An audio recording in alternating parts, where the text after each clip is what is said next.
CERAWeek is arguably the world's leading energy conference, and just to give you a sense of its scope, it really is a global conference.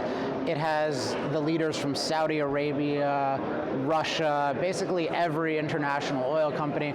I met someone last night from the largest refinery in the world, which happens to be in India.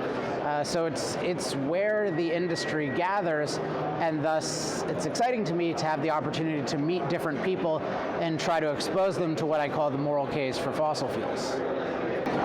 So a conference like this is tricky from my perspective, because my number one interest is how do you change global perception of fossil fuels such that companies are free to develop them, such that human flourishing dramatically increases around the world.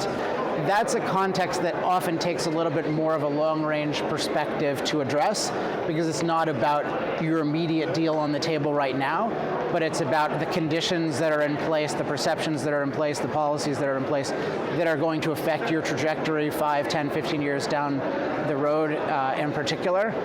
And because of that, there can be a challenge in saying, hey, step back for a second and think about, is there anything you can do to change the intellectual and political environment that you're operating under?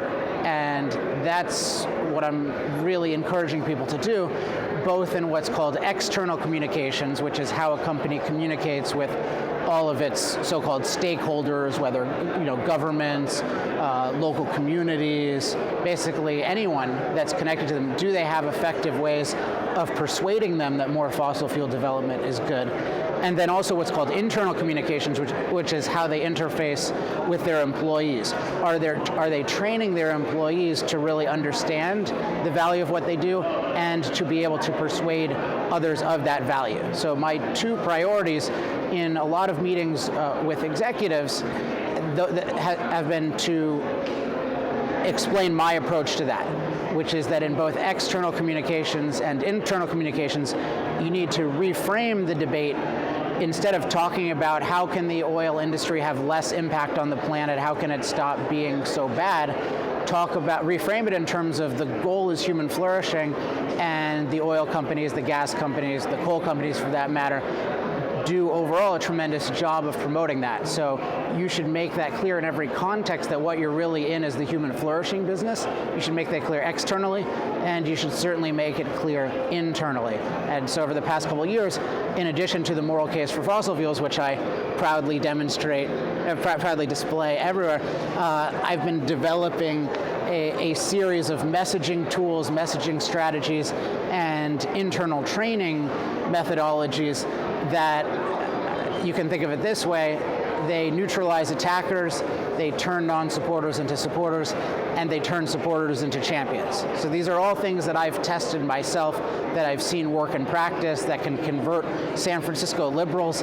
into serious supporters of fossil fuels. That's really true. And it's all around this idea of reframing. You have to reframe every debate around the inspiring goal of human flourishing and connect what you do to that, instead of allowing the other side to frame the debate as the goal is to minimize our impact. That's a really bad goal, and it's definitely a very ineffective goal to appeal to when you're trying to engage in massive amounts of fossil fuel development. So reframing in both external communications and internal communications, I think that is starting to make a difference. I think it will make a tremendous difference, and every CEO, every president, every executive I talked to, that was my message. A lot of them seemed receptive to it, so hopefully at this time CERAWeek next year, you're going to see way different framing, way more effectiveness from these companies in terms of their communications.